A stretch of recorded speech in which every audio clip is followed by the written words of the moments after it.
video is going to kind of do the overall just things to think about and things to remember as you're creating the playlist, but also when you're finished with it.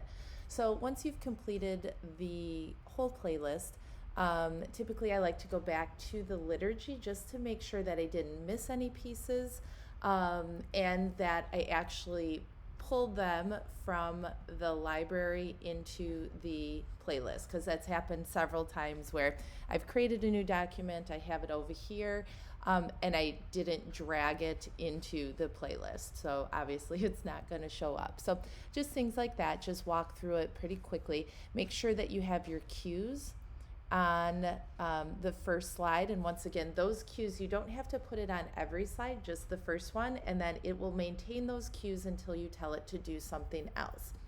If you do have a section that has scrolling announcements that are automated, just make sure that you have the timing cue in here. And then for the hymns, make sure that you've changed, if necessary, what type of hymn it is. Like if it's an opening hymn or a hymn of the day or a sung response.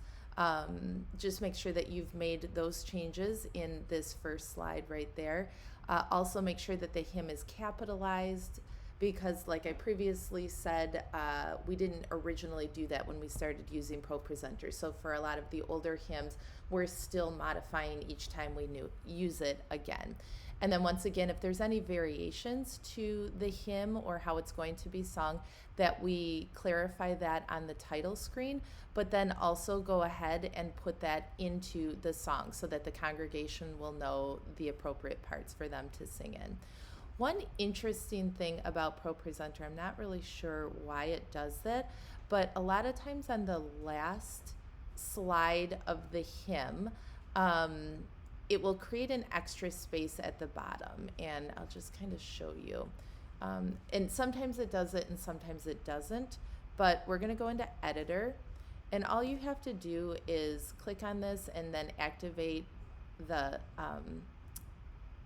text box, and just make sure there's not an extra line right here, because what that's going to do is when it plays, it's going to shift the text up, which is going to cause a distraction for the congregation. So and I've done that at times, and when I watch it, I notice that it is a distraction. So you just kind of want to make sure. Most of them have been taken care of, but just like I said, since we're still kind of like correcting ones that we originally created years ago, that you just kind of want to double check that there's no extra space there, so that when it goes from this slide to that slide, it stays the same.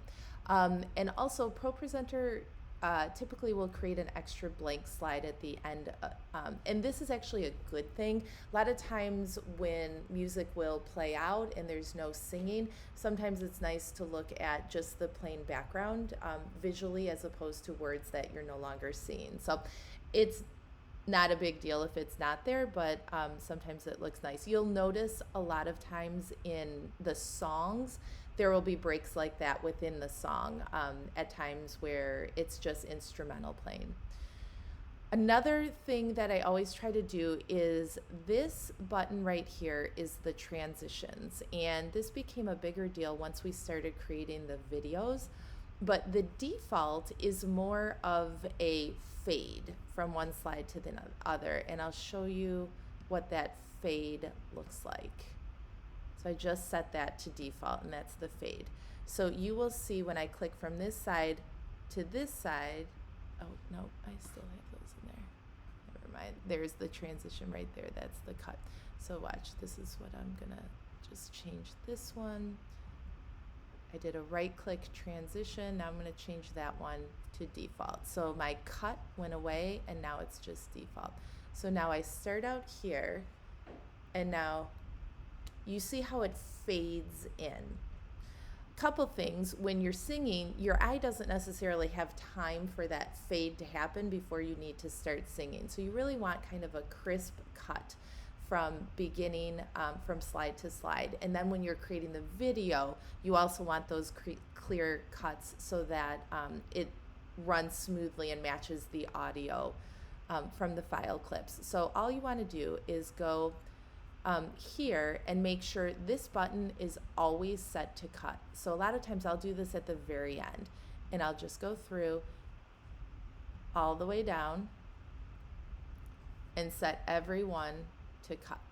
Okay, some of them are already done, especially if it's one that we use week after week, that should already be done, but any new one that we created, the default, like I said, is that kind of fade in and out. So just set that up, and then you'll be good to go for all of them. So let's see. Almost there. That one's good. That one's good. That one's good. For that one and that one. Now you'll have those clear cuts and clean cuts when you transition from slide to slide. I think that's about it in terms of major things I look for when I think the other thing is when you export this document and then upload it onto the church computer, just give it another once over to make sure that everything looks right in terms of images came across. With our new naming conventions of all of our JPEG files, that problem has been almost completely eliminated, I would say, which makes it really nice. So it shouldn't be an issue, but just kind of do a quick once through to make sure everything looks like it's still there and came through nicely.